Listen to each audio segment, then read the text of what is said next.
the teacher. What have you been doing with students? Definitely not this. Police department, get on the ground! Just lost my job. This can ruin me. My principal's going to be so shocked. And you'll meet other men with surprising professions. Because I've successfully taught school for 23 years. 23 years. But not so surprising excuses. I thought that the person was joking around.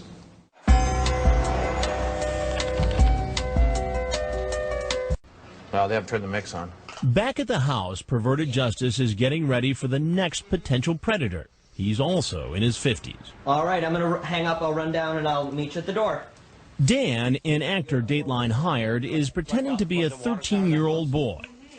Okay, he should be making the turn on Westminster and onto High Point. He's been on the phone giving directions to our next visitor. How you doing, Stanley? Doing good? Tough drive? A little bit. He's 54-year-old Stanley Kendall. Using the screen name Stanamac12, he initiates a chat with a decoy posing as a 13-year-old boy. Just 3 minutes later, Stanamac12 says, "I would like to play if possible." The decoy asks, "Like what?"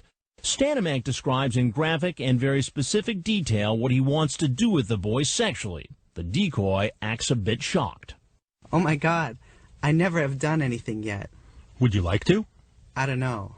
I like younger guys to play with. Do you want to play or try? Oh, okay. I'm 13, though. That cool with you? As long as you don't call the police. A little later, the potential predator sends a photo of his genitals and asks the decoy, Do you want to play with it?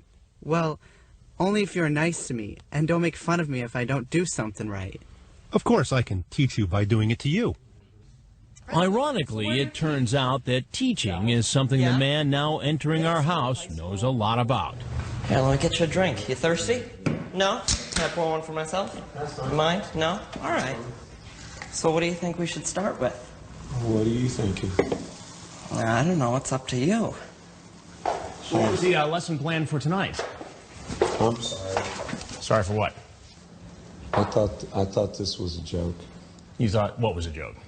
I should have known better. What did you think it was? Truly a setup. And why would somebody try to do a setup like this? To catch people that shouldn't be talking to teenagers. People like you. Definitely. Well, no, this is the first time I've done this. The first time. With a underage person, yes. While he claims his fantasy of teaching a young boy the sexual ropes was all a joke, what he does for a living is nothing to laugh at. I teach math. And what grade do you teach? 6th, 7th, and 8th grade. 6th, 7th, and 8th grade. So you teach kids who are about the same age as the boy you thought you were going to visit tonight. Yes. That raises an obvious question. If you're willing to have a conversation like this and come visit a 13-year-old boy, what have you been doing with students? Definitely not this. And why should I believe you? Because I've successfully taught school for 23 years. Kendall says he has 4 children of his own, but hasn't seen them in years. As a parent, would you be okay with a 54-year-old man coming to visit a 13-year-old kid? Of course not. I honestly didn't think he was 13, and I thought about driving away when I saw him at the door. And like so many other men in his predicament, he brings up religion. Probably I was thinking the part of me that's Christian was going to talk him out of it. So what part of the Bible tells you to say all this kind of stuff here in the chat? I'd love to suck, play and suck, play with, like and said, lick nipples and lick and you? Where is that in the Bible? Explain that to me. There's a human part. Is that of the me Old that Testament or the sins. New Testament? Neither. I am truly sorry. And I'm not going to be in that chat room anymore. I have learned my lesson. Well, I'm Chris Hansen with Dateline NBC, and we're doing a story on men who try to meet kids online for sex. I'm truly sorry. I have learned my lesson. Thank you for helping me with it. I am an excellent teacher and want to stay that way.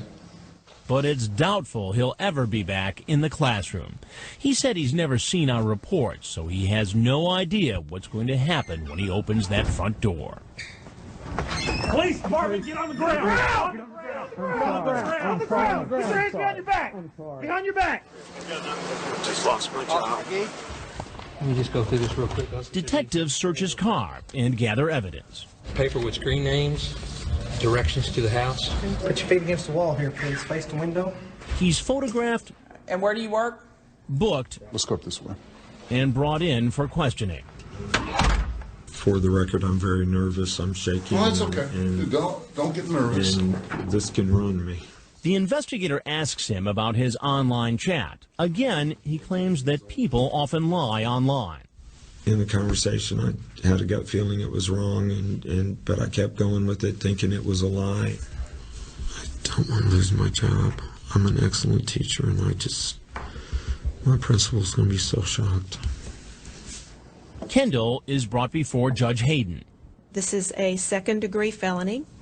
I've set your bail at $50,000. Chief Myrick immediately contacted the local police department where the teacher works. I felt like my best resource was to contact the school's police department and talk to them and let them take over on that end to ensure that this man could not get close to those students again. In fact, the teacher has been placed on administrative leave. Then they were transported to the Collin County Jail. That was more than 3 months ago. I know there's several of them that are still in jail. Still? Yes, sir. Open 3. A grand jury will hear their cases and